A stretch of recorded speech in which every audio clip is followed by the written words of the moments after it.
Kendra didn't drop the can of soup, but her hands trembled like someone standing in the eye of a storm, trying desperately to keep their world from shattering.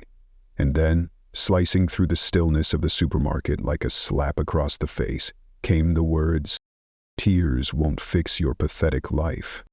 The sentence cracked through the air like a whip, sharp and cruel, loud enough to make heads turn 2 aisles over. The voice belonged to Toy, the shift manager, standing tall behind the register in his vest like it was some badge of power. He loomed over a young cashier, her shoulders tight with restraint, her eyes red from tears she hadn't yet shed. Her name was Kendra, and in that moment, she wasn't being reprimanded. She was being dismantled, publicly, deliberately, without mercy. Troy leaned forward, clutching his clipboard like it was a weapon forged in authority. "I already warned you once. Pull yourself together. You don't get to fall apart on company time." "I'm fine," Kendra whispered, her voice no louder than breath. But her eyes betrayed her. They were rimmed in red, glistening with everything she was trying to hold back. Her silence was deafening. Her stare, heartbreaking. But Troy wasn't done. He leaned back with a smirk that carried years of bitterness. "No, you're not. And if this little performance keeps up, I'll make sure you won't have enough shifts next month to cry about." He turned and walked away, like he'd just taken out the trash. Across the store, near the frozen food section, a man stood completely still. He wore a faded flannel shirt, a baseball cap pulled low, and under one arm, a box of cereal. Almost no one recognized him. And that was intentional. His name was Daniel Grayson, founder and CEO of Grayson's Market. 20 years ago, he'd built this company on 2 promises: clean stores and dignity. Dignity for every customer, dignity for every employee, no matter the role. But somewhere along the journey of expansion, something had gone deeply wrong. Store number 7 had been quietly sounding alarms for months. Declining satisfaction scores, high turnover, whispers in exit interviews. Then came the letter. 6 words, no signature. "Please help, it's getting worse." Daniel didn't send HR. He didn't send corporate. He came himself. He faked a resume, took the name David Moore, applied for a part-time stocking job. 3 days later, he was pushing a mop down the very same floor where Kendra was being humiliated, and every word she swallowed struck Daniel like a nail driven into wood. He didn't speak, didn't blink, just watched. When Kendra tightened her lips and went back to scanning items, her hands trembling over a bottle of dish soap, Daniel saw it, not just a worker trying to hold it together. He saw a promise breaking. A promise built from dreams, long nights, and sweat-drenched faith. He lowered his head and stepped into the next aisle, heart pounding like a war drum. He couldn't intervene, not yet. Not until he understood how deep the rot had spread. But something shifted in him, something permanent. This wasn't just a bad day, this was a failing system. 3 days ago, Daniel had stood in this parking lot, just another man in a thrift store coat, holding a resume without his real name on it. The store looked almost exactly the same. Flickering sign, faded awning, that crooked cart return leaning by the dumpster. From the outside, it still wore the shell of a dream. But inside, something sacred was being crushed. But inside, something had rotted. Decay doesn't always reveal itself in peeling paint or broken shelves. Sometimes, it hides in the stillness of people. The way they stop speaking, stop sharing, stop believing anyone's truly listening. Daniel walked in through the side door just after sunrise, cloaked in the anonymity of his alias David Moore. He told the floor manager he was looking for part-time work. The manager, without making eye contact, handed him a clipboard with a grunt. "Orientation's over there. Just follow Marcus."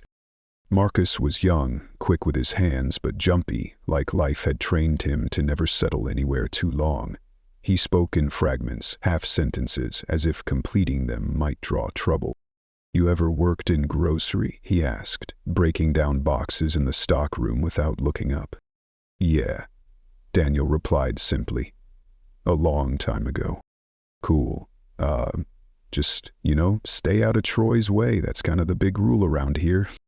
That was the second red flag. The first had been the eyes, vacant, guarded, too quiet for a morning shift. By mid-morning, Daniel knew something was off. Staff didn't talk unless they were sure no one else was listening. Conversations dropped into silence the second a clipboard walked by. Smiles, when they happened, looked rehearsed, like a reflex, not a feeling. And fear, it wasn't something anyone said, it was carved into their posture, their gaze, their sluggish steps. On his second shift, Daniel noticed Kendra again. She wasn't crying that day, but everything about her screamed restraint. Her movements were efficient, robotic, like she was bracing for impact at every moment. When a customer asked where the peanut butter was, she didn't just point. She walked them there, smiled politely, thanked them, but the second they turned away, that smile vanished like a flipped switch. Later, Daniel watched as she reached into her apron and pulled out a folded, crumpled piece of paper. Not a receipt, not a schedule, a note. She stared at it briefly, then folded it with the kind of care reserved for keepsakes and tucked it away. He knew then it wasn't just paper. It was something sacred, a lifeline, something she clung to when everything else was fraying. During break, Daniel sat alone in the corner of the staff room, sipping weak coffee that tasted more like tap water than caffeine. Two cashiers huddled nearby, heads bent over their phones, whispering behind cupped hands. "Did you see Kendra yesterday? Troy went off on her again."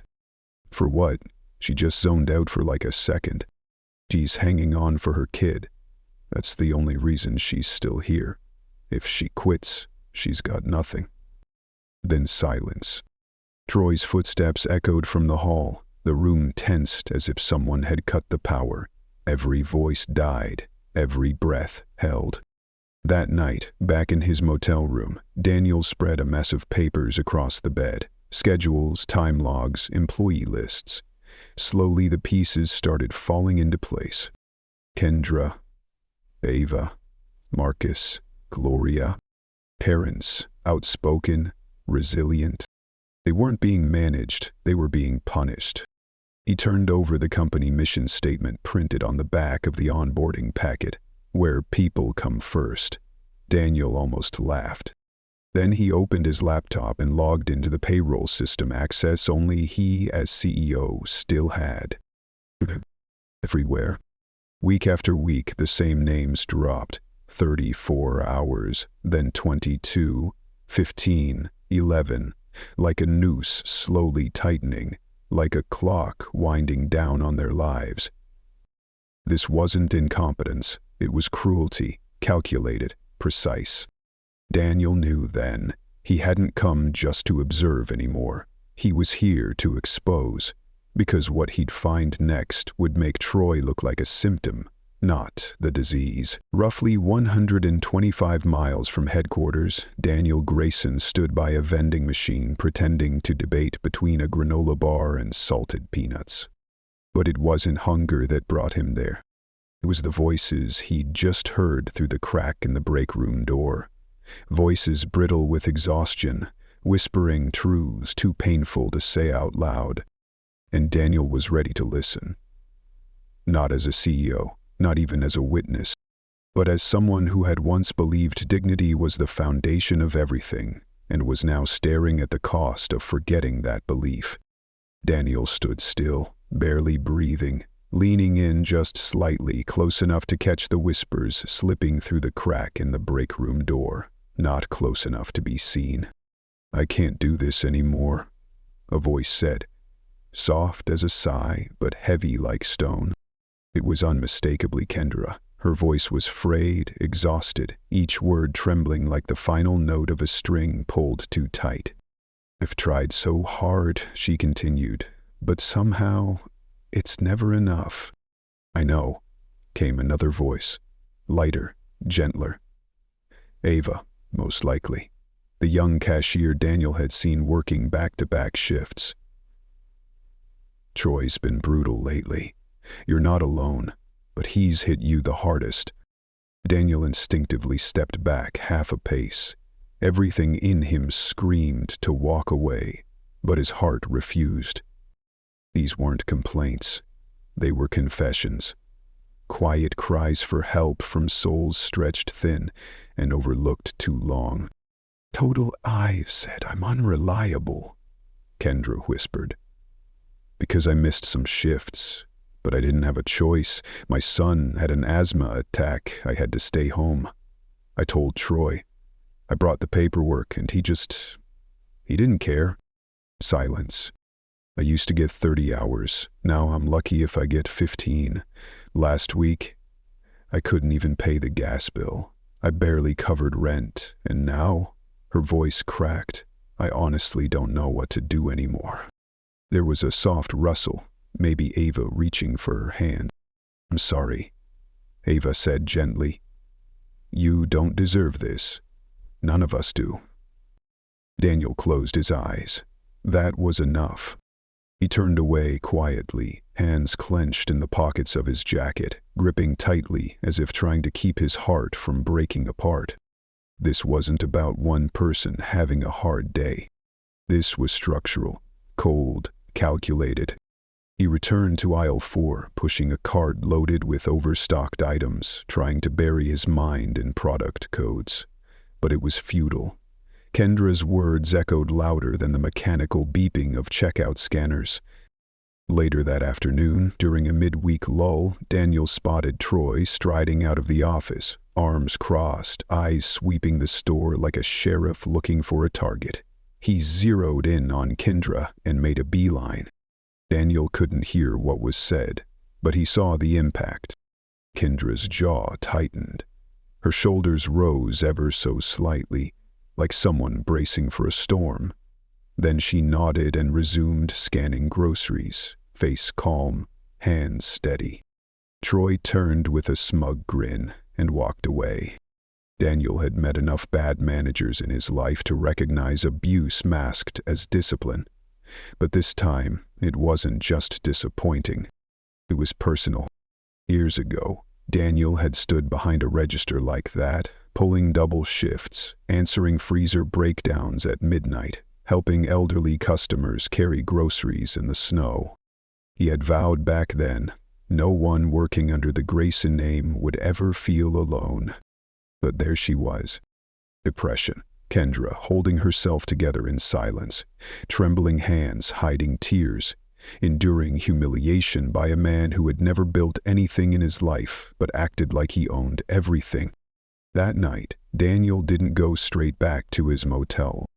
Instead, he parked across the street from the store and sat in the dark as a light drizzle misted the windshield. At 6:45, Kendra emerged. Her shoulders were hunched, purse clutched tight under one arm. She walked slowly across the lot and stopped at a beat-up sedan in the far corner. Faded paint, cracked taillight, a door that didn't match the rest. Daniel didn't move. He just watched. She opened her bag and pulled out a worn wallet. She flipped it open, shook it. Coins fell into her hand. She stared at them, motionless, willing them to be enough. Then her shoulders trembled. Once, then again, she covered her face with both hands and collapsed forward, sobbing into her palms. Alone, in the cold, surrounded by puddles and flickering parking lights, Daniel had never felt more like a stranger in the company he'd created. He didn't approach, didn't interrupt. But he knew one thing for certain. Tomorrow, he would arrive at that store an hour before it opened. Because this was no longer just about one mistreated employee. It was about everything he had built over 2 decades and how it had quietly, dangerously lost its way when no one was watching. Sometimes, the smallest voices are the ones we most need to hear. And that morning, Daniel Grayson finally listened. Not with his ears, but with his heart. Daniel arrived at the store before anyone else. The back room was still draped in darkness, lit only by the flickering overhead fluorescent tube and the pale green hum of the refrigerator. The whole place felt suspended, like it belonged to another world, half awake, half dreaming.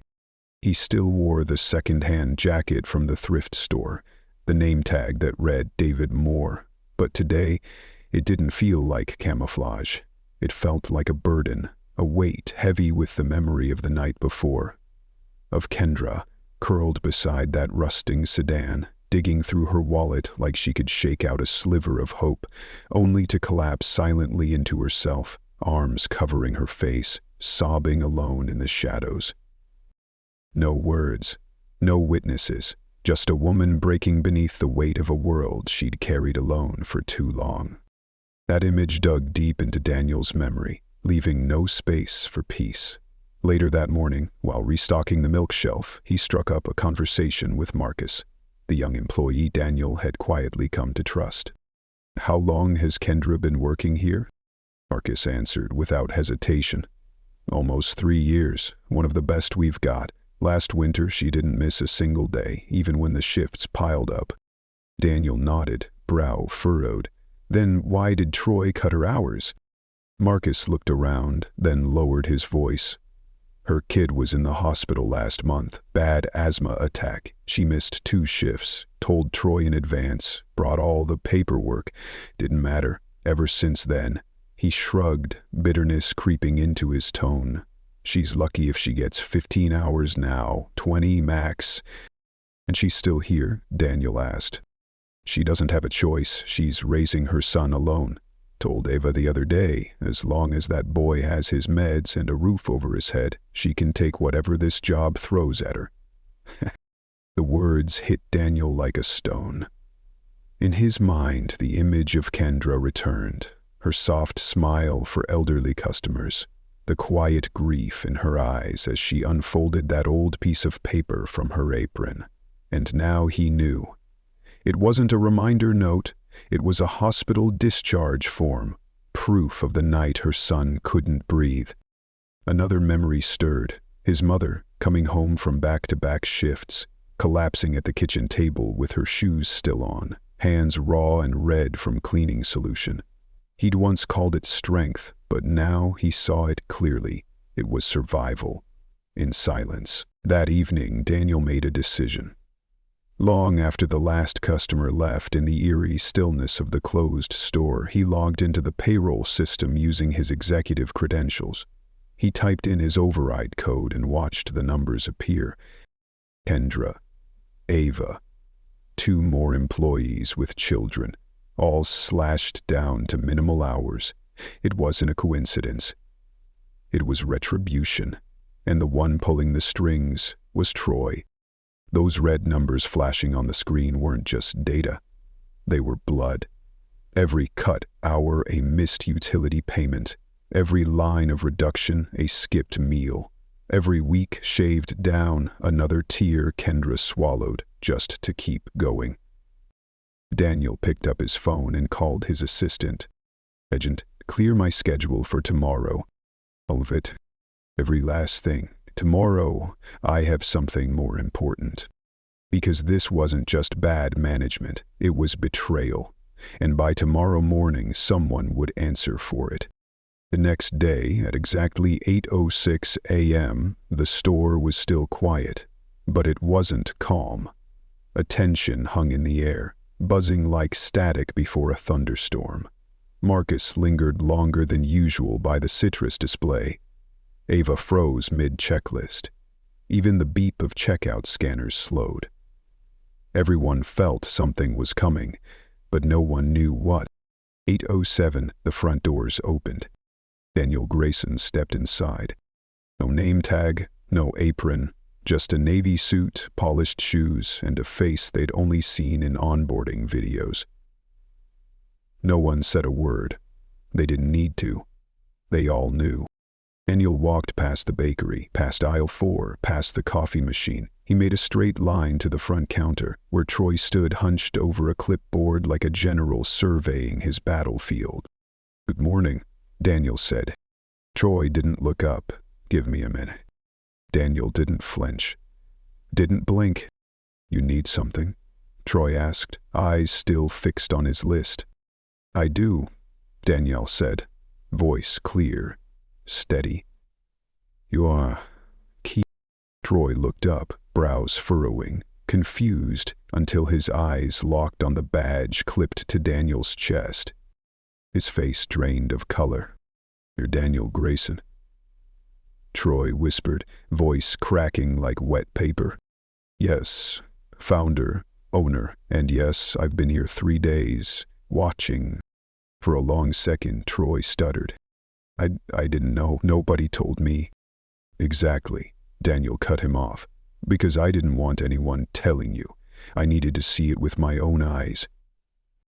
Daniel's voice held a calm, undeniable authority, each word hitting like a hammer.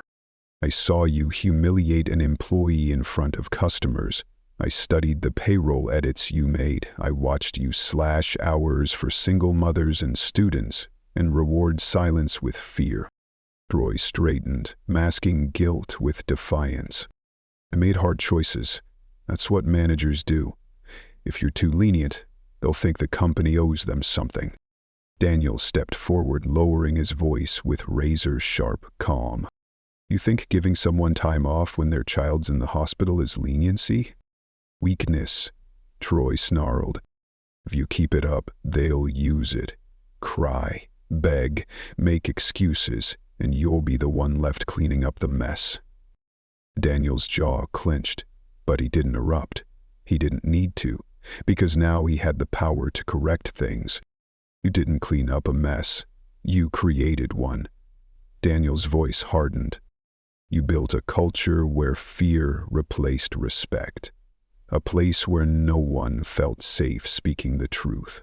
And you did it in a store that bears my name." Troy snorted. "You really think they care about your name? These people are lazy and entitled. They cry at the slightest thing. If you let them, they'll tear this place apart." Daniel's voice dipped, the words icy. "No. They're the ones who kept this store alive, despite you. Kendra, Ava, Marcus. They showed up. They didn't complain. They swallowed your daily poison and still made this place work.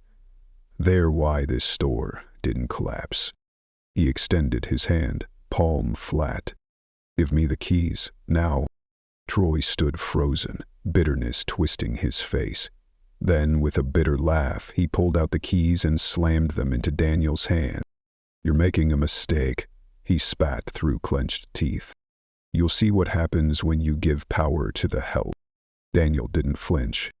"No, you'll see what happens when you steal people's dignity, thinking no one is watching." With that, Troy turned and stormed off. No applause, no snide remarks, just silence. A quiet that felt like release more than fear.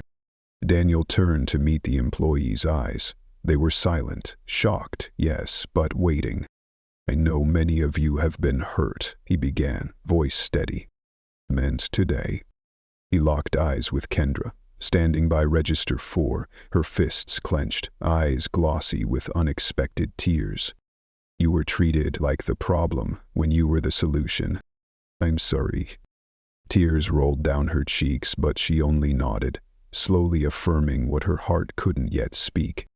"Effective immediately, all employees who had hours unfairly cut will receive back pay. We're overhauling scheduling policies across the entire chain." He paused, then continued. "And one more thing." He met Kendra's gaze again. "The assistant manager position is now open. I want it to be you." She stared, mouth open, stunned. "Yes. You've led this floor for weeks now. It's time your title matched your work." For a moment, no one moved. Then Marcus clapped. Then Iva. Then the whole team. Kendra dabbed her cheek, words failing her, but a smile blossomed. "Thank you," she whispered. Daniel stepped back, letting their applause speak what words could not. The clipboard was gone, but something deeper had taken its place. Respect. Justice. She picked up a fresh notebook and began to write. Not just names, but stories. Snippets she'd overheard in the cooler, quiet confessions from the break room, whispers she once ignored. When her pen finally stopped, she'd rewritten half the schedule. Not out of fairness alone, but out of compassion. The next day, she gathered everyone in the break room. No clipboards, no orders. Only her voice, calm yet resolute. "I know you've carried this place on your own for too long. I know there were times you thought no one cared. I did. And starting today, things change." She raised the new schedule, balanced, transparent. "If you're a parent, a student, caring for someone, just tell me. We'll make it work. You deserve more than being a number on a chart." At first, the room was still, unsure how to welcome hope. Then Gloria, a veteran cashier, cracked a small smile. "So I don't have to work 6 Sundays in a row anymore, right?" Kendra laughed softly. "Only if you win the lottery." A ripple of authentic laughter spread through them. Later, she found Marcus in aisle 3. "Next week, you're back on register duty," she said. He blinked, astonished. "Really?" "Yes, you're smart and patient. That matters out front." "But," Troy said, he began. She interrupted gently. "Troy isn't here anymore. You are. That's what counts." Marcus smiled wide, a quiet wave of renewed trust washing over him. By closing time, the store hadn't been completely transformed, but something fundamental had shifted. Ava joked in the break room for the first time in weeks. Marcus offered help to a new hire without being asked. On the bulletin board, someone had pinned a homemade note. "You never stand alone here." Indra passed it and paused, smiling. She added another note beneath it. "Especially when we're here together." 2 weeks later, Store 7 wasn't the one Daniel had slipped into undercover. The heavy tension had lifted like morning fog after a long winter. Sure, there was still dust and a misaligned freezer door, but those were chores they wanted to do for each other rather than burdens that drained them. That afternoon, Daniel parked at the far end of the lot and walked in, unassuming.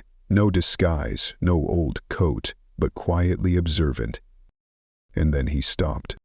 Marcus helped an elderly customer load bags into her car, chatting warmly, gently closing the trunk afterward. Ava walked by with the clipboard, coaching a new employee on proper inventory tracking. Her posture, once hunched with anxiety, was now upright, confident, calm. Daniel entered and paused by register 4. Kendra was there too. Still present, but transformed. No tears, no fear, no desperately trying to get through the day. She was in command, offering a sticker to a busy mom with a soft smile. The mother laughed and thanked her. It was the kind of small kindness no policy manual can mandate, but it's what brings people back. Daniel understood that. He waited until Kendra had a moment, then approached. "You've built something wonderful here," he said gently. She turned, surprised, then smiled. As Sir William Lowe, "I didn't do it alone." Daniel nodded. "When I first opened a store, I stood behind that same register, worked aisle 3, thought I was building a business, but I was really building trust. Somewhere along the way, I lost that." Kendra's smile faded slightly, but she held his gaze. "It's easy to lose when the wrong person is driving." Daniel surveyed the store. "But it's just as easy to find again when the right people stand up." She looked down, voice soft. "There were days I almost quit, sat in my car and cried. One more bad thing. I couldn't have taken it." Daniel didn't speak at first, because he didn't need to. The truth she'd just expressed hung between them, sacred, unspoken, real. When she lifted her head, her eyes were steady, like someone who had reclaimed herself after being lost for so long. But I stayed, not for the paycheck, but for the people here, for Marcus, for Ava, for those who didn't have the courage to speak up. I couldn't let Troy win. Daniel nodded slowly. And I'm glad you didn't give up, because this store is better than it's been in years, not because of new systems or branding campaigns, but because you reminded everyone what leadership really looks like. Her voice was soft yet unwavering. They just needed someone to believe things could be better, to believe they mattered. Daniel smiled warmly. You made them believe. He started to walk away but paused at the door. Keep going. What you're doing, it's working. She nodded. Determination settled in her eyes. I won't stop.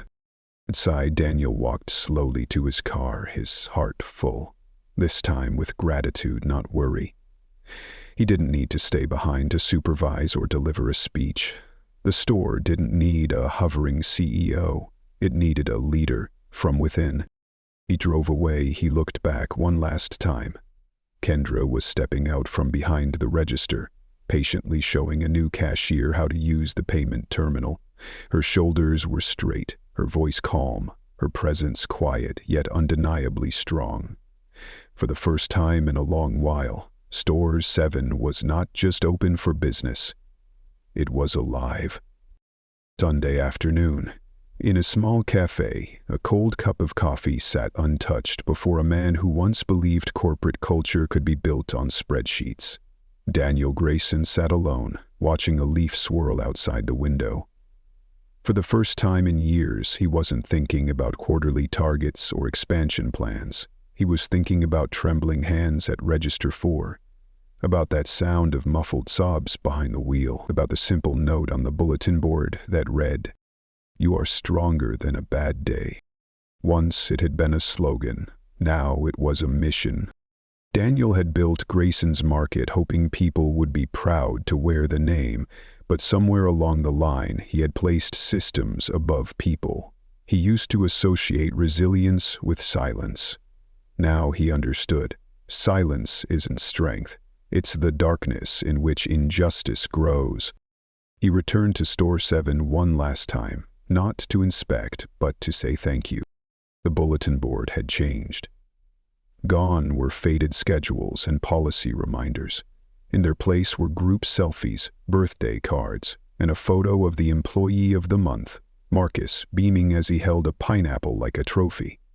Ava's class schedule hung in bold red letters, "Do not double book shifts." Someone had even drawn a cartoon of Kendra in a superhero cape with the tagline, "Manager mode activated." Daniel smiled. He found Kendra by the floral section, helping a new hire conduct inventory. "You've rebuilt this place," he said softly. She glanced over her shoulder at the team. "I didn't do it alone." "No." Daniel nodded. "You were the first to stand up." He reached into his coat and pulled out an envelope. Inside was her formal appointment letter as store manager, full salary, full benefits, and a handwritten note. "Thank you for reminding me what true leadership means." Kendra held the envelope to her chest, eyes shining, then nodded. "I'll earn it every day." Daniel didn't linger. He didn't need to. As he walked out to his car, the sky behind the store turned a deep golden hue. A breeze unfurled a freshly taped banner above the front doors. "People come first." This time, it wasn't just marketing, it was truth. You don't build a company on slogans. You build it with right actions, especially when no one's watching. Because leadership isn't about control, it's about protection. And the legacy we leave is the dignity we defend.